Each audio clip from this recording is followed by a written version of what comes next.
If someone were to ask you to draw a picture of a galaxy, you would visualize in your mind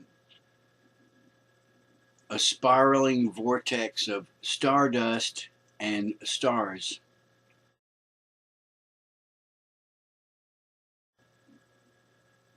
Stardust.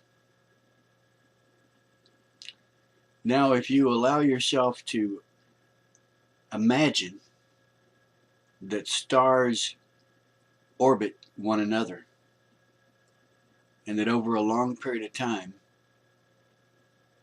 they move about in this cloud of stardust, now you can begin to realize that the sun is not the climate driver at all. It's just there. It varies in output slightly, but not enough to cause the ice caps to freeze over, not enough to cause the heat and humidity, prolonged heat and humidity of the hot climate in the days of the dinosaurs. The sun doesn't do that. The sun doesn't vary to those extremes. It's just there. Could it be that as the sun moves through various levels of density and depth of stardust, this affects our climate? This actually drives our climate. Not CO2, not the sun, but these fluctuations in density and depth of the stardust as the sun moves around in an orbit around another star. And greetings to my 5 or 6 subscribers.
But the deeper the Earth plunges into this thin interstellar dust, the more the atmosphere becomes translucent, until finally the sun breaks through the clouds for the first time in many, many centuries.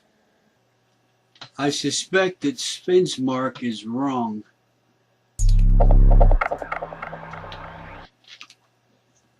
He's wrong about solar activity, the activity of the sun affecting temperature on the Earth.